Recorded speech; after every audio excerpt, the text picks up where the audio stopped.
Welcome to Infinite Models. If you like building aircraft, any type of armor, how about prehistoric or current wildlife? Autos of all shapes and sizes and genres, seafaring subjects of all types, and figures, vignettes, and dioramas, then this group was made for you.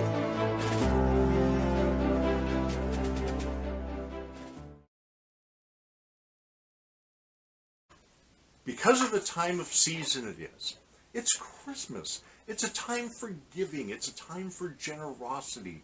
It's a time of doing good things for other people.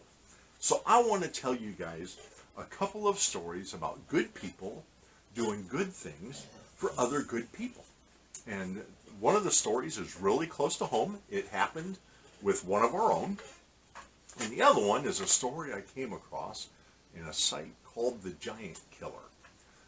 I don't know if you're aware of The Giant Killer or not. If you think like Infinite Models, it's a group on Facebook. There's a group on Facebook called The Giant Killer.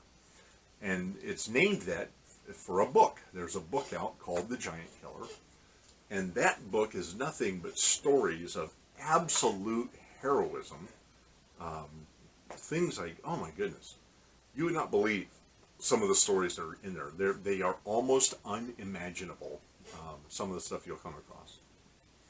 Well, I came across one a couple weeks ago that I want to share. What I'm going to do is tonight, the 10th, next week, the 17th, and the week after that, the 24th, Christmas Eve, I'm going to tell a story a week on good people doing good things to other good people, just because it's the spirit of the season. And so that's where I'm going with this. And then I want to tell you something else that's, matter of fact, I'm going to start with it. Our very own Mike Hill, who lives up in London, Ontario, Canada, he and I were private messaging back and forth, and he sent me a little story. And it is such a wonderful, heartwarming story that I sent back to him, and I said, do you mind if I use that in Friday Night Live? And he replied, no, please do. So this story comes to you care of Mike Hill in London, Ontario, Canada. Most of you may know, for those that don't, Mike's wife, Carol, wonderful, wonderful lady that she is, she has been stricken with MS. And so her physical condition, for years she required use of a walker and eventually a wheelchair, and now she's in like a full service kind of chair. And she has even recently lost the ability to even control the remote to change channels on a TV and stuff. The MS has just so ravaged her body. It's such a shame because she is such a beautiful spirit. And Mike really busts his hump taking care of Carol. Well, in the early 80s, she was only using a walker back then. And in London, Ontario, Canada, London holds, I think it used to be annual, it may have been biannual, but they had an air show. And Mike and Carol went to the London Air Show, early 1980s, and she's with her walker, and they're walking, the apron, the tarmac, where they've got all the static displays and whatnot. And if you guys know anything about Mike Hill, you know that he builds big aircraft models, models of big aircraft. And most of them, oh my goodness, are vacuum forms. Well, a couple of years ago, I came into a whole slew of vacuum form kits. First person I thought of was Mike Hill, and I went to box them up and send them to him to go, hey man, here, you need to, these are for you, buddy. Well, one of them was a C-141, which means it also had a wingspan. It was 1/72nd scale, and so it literally had like a 3-foot wingspan. And if I had kept the sheet of plastic intact and mailed that, the size alone, the cost would have been astronomical. So I told Mike, do you mind if I cut this down? He goes, hey, I'm used to puttying things, whatever. So I cut it down, boxed it up, and shipped it off to him. And so talking about that C-141 prompted him to tell me this story. So here we are, early 80s. Mike and Carol are at the London Air Show. And they are walking the tarmac, and they come up, and they're at the aft ramp end of a C-141 Starlifter. And they're looking up into the airplane, and Carol is, regardless of the MS, she always has been a fairly, well, maybe stubborn and also rather independent lady. And so before Mike could even say, how are we going to do this, she has got her walker, and she's like trying to work her way up the ramp. Well, Mike is standing there watching this, and there's this officer to the side standing there in his full dress uniform, part of the air show display. And he comes forward and says, well, hang on a second there. And, so Mike is really assuming they're not going to let us on this airplane. And this officer says, hey, wait right there. And then he kind of bounds off, and he goes over and talks to these other two kind of burly military guys. And next thing Mike knows, these cats come over, and they take, like, straps, and they strap Carol to her walker, and then pick her and the walker as a unit up and carry her up the ramp into the airplane so that they can go inside and see the airplane. So Mike's kind of chuckling, his wife got this lift, up the lift, and they're in the cabin of the C-141, and they're taking it all in, and so other than the C-5, the C-141 was the biggest cargo plane for the longest time, and it's fairly, large inside there, and they're taking it all in, and they get to the forward end of the airplane, and there's stairs that go up into the cockpit. Well, people are going up the stairs and down, they're going into the cockpit, and these two burly guys had kind of stuck with them as they motored through the cabin of the C-141. And when they got up to the cockpit, they looked at Carol and said, ma'am, would you like to see the flight deck and the cockpit of the airplane? Well, of course Carol wanted to see that. So these guys take what looked like cargo tie-down straps, and they come down and they wrap it around her body and, underneath her bum, and kind of make a seat out of this thing, and they hop back up on risers, and they're literally like, and there goes Carol. They hoisted her up, got her up to the flight deck, and swung her into the cockpit and hopped her down in the left-hand seat in the cockpit. And they're describing it all to her. These are the controls, and here's the column and the throttles, and here's where you do this and that, and radios, and here's all, this is what all this instrumentation needs.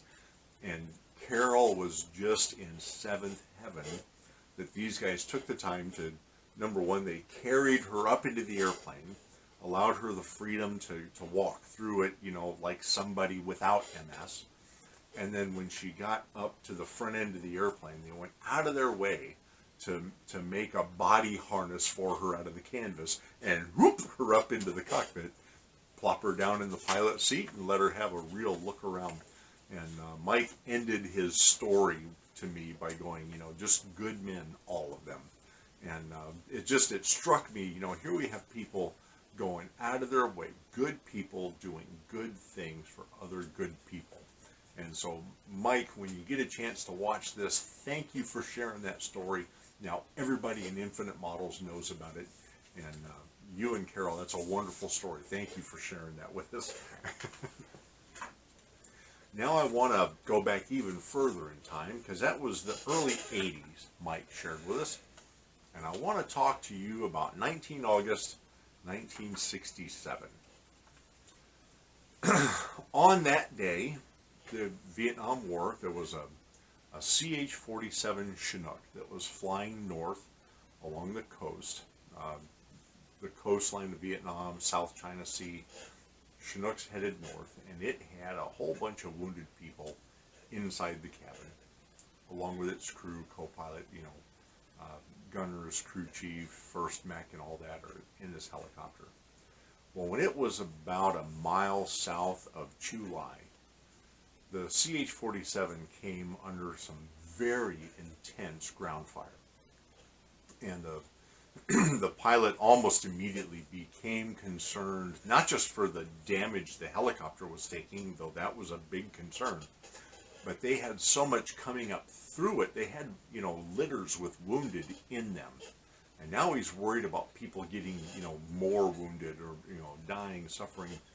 Well, the airplane is taking a beating. So he brakes and he heads over to a beach area south of July, and he sets the CH-47 down. Well, as he made the break and he headed for the beach, he was in contact with the crew.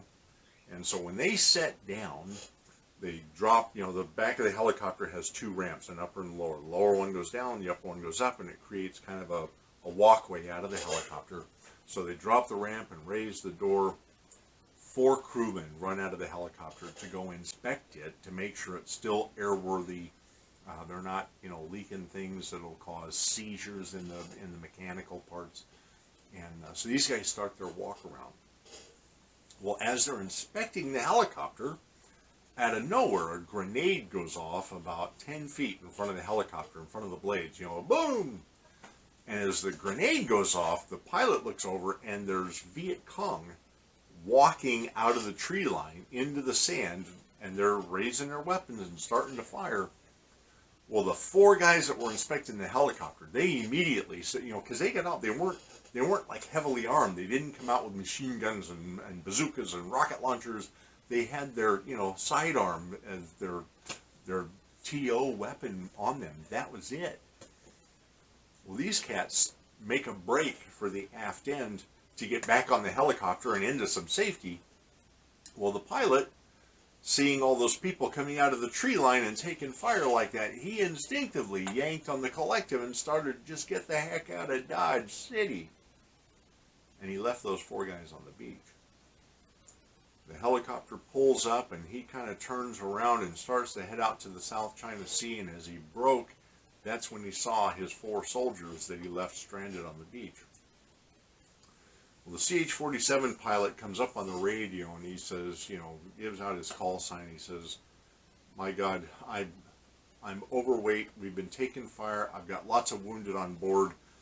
I'm trying to divert to Duc Pho to get to a hospital. I just left 4 soldiers on the beach. Somebody, for the love of God, please come help them.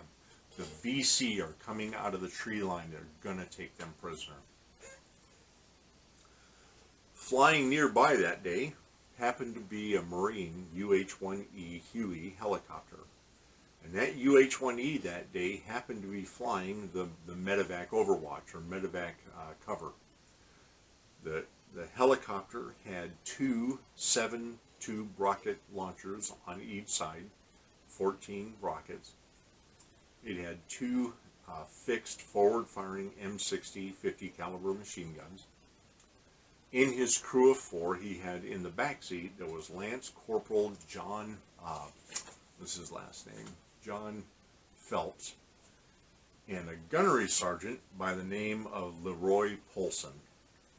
And so Gunny Polson and Lance Corporal Phelps are in the back, and they too had M60 50 cal machine guns on flexible mounts out the side. So the pilot has 7-tube rocket pods, 50 cal machine guns, fixed forward firing.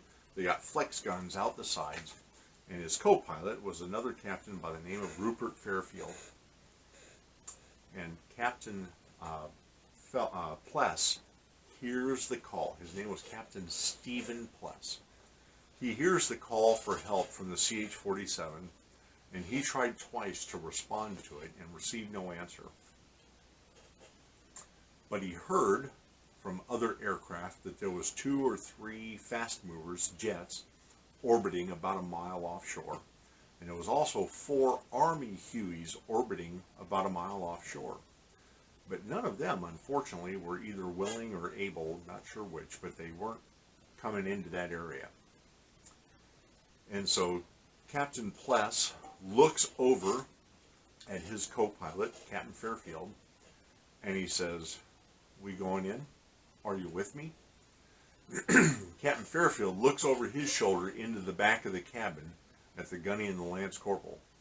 And in the back of that cabin, both of them had pulled their weapon around, unstowed the barrel, and pulled that puppy up, and they're both holding on to their butterfly valves, and they've got their guns at the ready. Captain Fairfield says, and the two in the back both went. Captain Fairfield looked over at Captain Phelps and said, "We're a go." So he took and turned that Huey on its side. Now they were over land. They're flying medevac overwatch. They weren't over the sea. They were over land. And he turns and starts heading for the coast about a mile south of Chulai. And Captain Pless is flying his Huey for what it's worth. And as they're heading along, he arms the M60s. Meanwhile, on the beach, those four soldiers, all they had was their sidearm, handguns, and they are fighting like 50 Viet Cong with AK-47s, mortars are landing all over the beach, grenades. They are fighting for their lives, and they ran out of ammunition. As Captain Pless is approaching, he sees a Viet Cong had flanked them and got within 20 yards of the four soldiers on the beach and hosed them with his AK-47. And instantly, the firefight was over. The four of them were laid out, and the Viet Cong are approaching now. The mortars stopped falling. The grenades stopped being thrown. And Captain Pless he and the crew watched as one of the Viet Cong walked up and bayoneted one of the soldiers and then butt-stroked him with the end of the AK-47, and as they learned later, crushed his skull. Something in that really angered Captain Pless, and he tucked the nose of his Huey down at treetop level, praying he doesn't catch a tree, and started squeezing the trigger on those 50 cals. Well, the way he was rolling in, Viet Cong didn't hear him coming. And he started lighting up that beach with 50 caliber ammunition, and people, it was like kicking an anthill, boom, they're scurrying, running like hell. And he breaks out and flashes across the beach, and he realizes he has to get around and get set up before they get back into the tree line to safety. And he pulls back on the stick of his UH-1E, and the Huey responded by standing right on its tail boom. And in a maneuver that was really something better left to a fixed-wing aircraft, he stalls it at the top into a hammerhead turn where he kicked the rudder and does a wing over.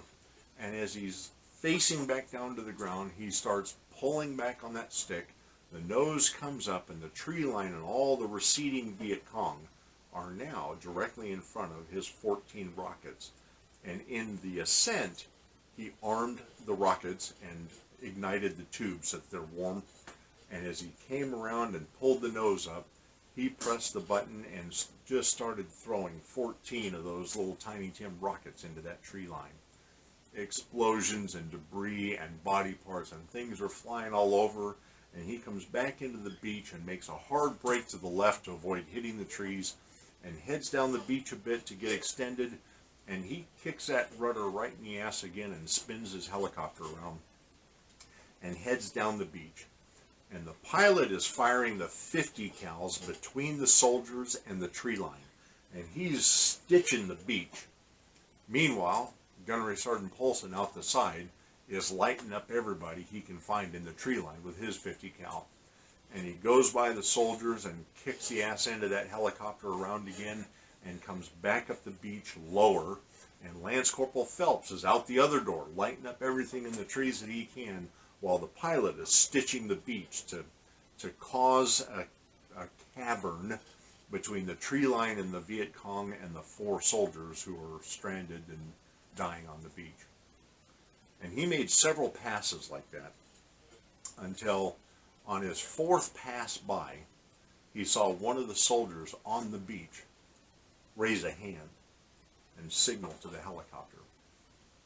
So he spun around a final time and came down the beach, and he was so low firing his 50 cals that the sand and the mud being kicked up from the rounds were landing on his own windscreen. And he set that helicopter down between those four soldiers about 10 yards inboard of them, between the tree line and the soldiers, and he put that Huey down. And immediately, Gunny Paulson, who is now facing out on the beach, he unbuckles and jumps out of the helicopter and starts running for the first man. Lance Corporal Phelps is doors wide open, pinned open. He's fully exposed to the tree line, and he's firing everything he's got to keep everybody's heads down in the tree line. And everything in that tree line is firing back at him. Gunny Paulson goes over and he pulls the first guy up, and the guy comes up and he helps him over to the helicopter and puts him up on there, and he runs back out to get the second guy. And when he gets there, the second guy is a lot bigger. He's pretty doggone heavy, and he's also much more gravely wounded. And Paulson was struggling with getting that guy up. Well, Captain Fairfield, the co-pilot, sees this, and he taps Phelps on the shoulder and, come on, let's go help the gunny. Well, Phelps takes his M60 off of its mount and lays it in the arms of the guy they just put in the helicopter, and he's sitting with his back against the back of the pilot's seat, and he lays the M60 in his lap, and he says, shoot everything over there.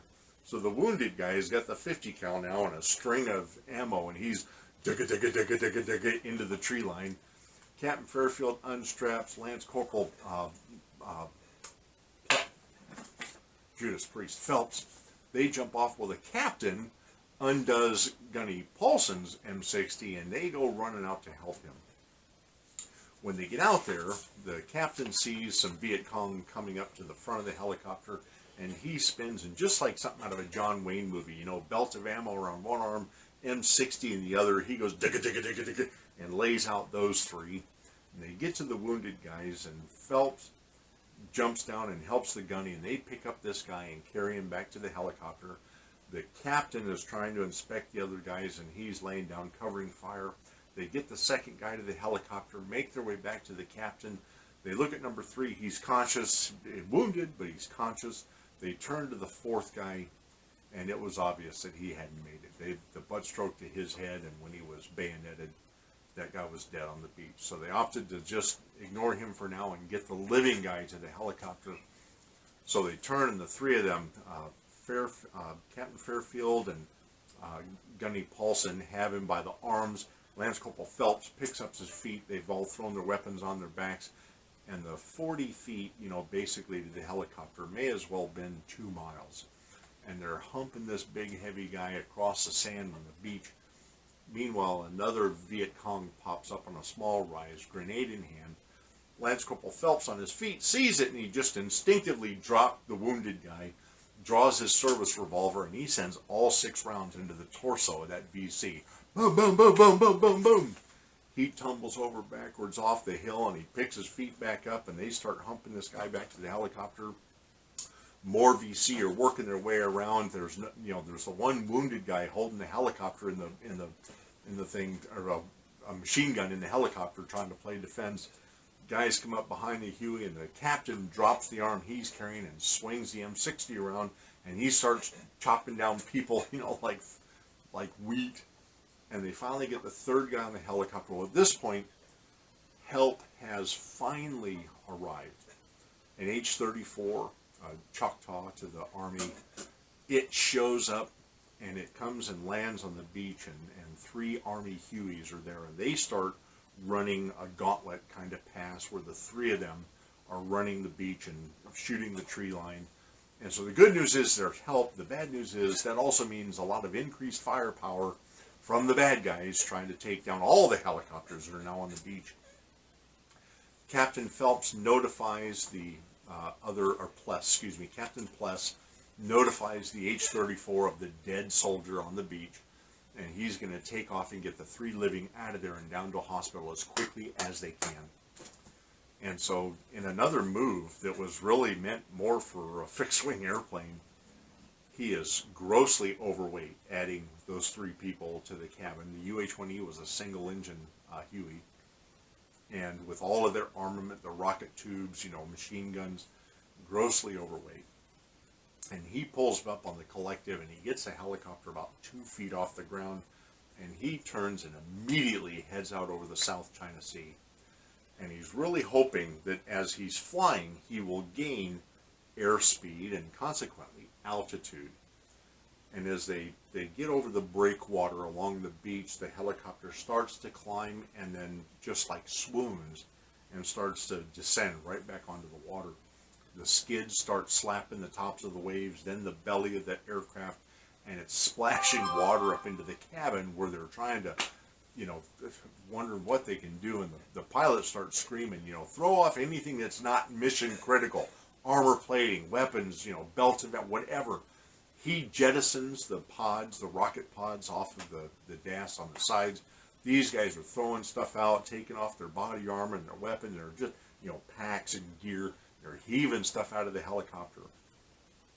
And he starts to gain altitude, but 3 times that helicopter kept falling.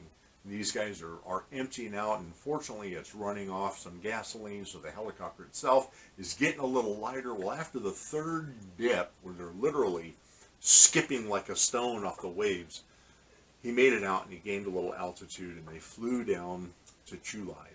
And they got those 3 soldiers to the hospital at Chulai. They were taken into the surgeons. Well, a group was sent out to inspect that UH-1E. The captain and his group needed to see if they could actually fly home.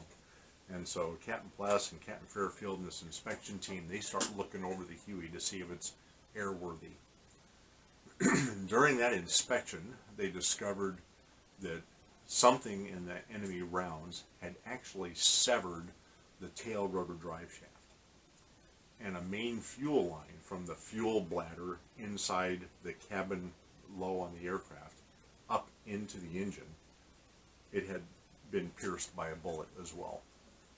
That helicopter should not have even flown, much less flown with the weight it had, the distance it flew in that condition. So they had to repair the helicopter. The crew had to remain there overnight. The next day they get a report in. A patrol was sent to that beach area a mile south of Chulai, and they, supported by Cobra helicopters and other stuff, they found 20 VC bodies all along that beach and in the tree line that were killed from his rocket attacks and the machine gunning attacks and the strafing attacks that he had made. And there were drag marks and blood trails that almost doubled that. So they were credited with almost 40 people killed to get those 4 soldiers out of there. And the way he flew that helicopter, doing the hammerhead stalls and, flying into the beach, putting it down like a shield between the soldiers and the VC coming out of the tree line. That crew, the 3 of them, Captain Rupert Fairfield, Gunnery Sergeant Leroy Paulson, and Lance Corporal John Phelps, were all awarded the Navy Cross for that mission. At the end of the war, not the end of the war, I should correct myself, at the end of his part of the war, Captain Stephen Pless had flown over 800 missions in the UH-1E and a couple other aircraft. He was awarded 38 air medals. He had the Navy Commendation Medal with Combat V. He had a Bronze Star with Combat V. He was awarded the Distinguished Flying Cross. He received the Purple Heart for different mission. He was awarded the Silver Star. And for the mission I just told you about, he was awarded the Medal of Honor and was the only Marine aviator in Vietnam to be awarded the Medal of Honor. And President Johnson pinned that on him in a ceremony in 1972 at the White House. That one incredible mission blew me away, thinking about good people doing good things for other good people. And so each week from now through Christmas, next week and the week after on Christmas Eve, I just want to bring you guys some additional stories of good people doing good things for other good people. And Mark, I don't know the end of the story. If the other 3 that they got out, if they lived, I don't know. The story doesn't go on to chronicle that. But I will tell you guys where I found this story, an amazing group. It's called The Giant Killer on Facebook. It's like Infinite Models. It's a group, And you can go to The Giant Killer. It's named for a book of the same name that chronicles all these things. And the stories out of there are powerful and absolutely amazing. And it was a really fantastic read, and I enjoyed that. I wanted to share it with you guys. Merry Christmas to you guys. I'm going to say it for the next few weeks. I hope you guys are enjoying.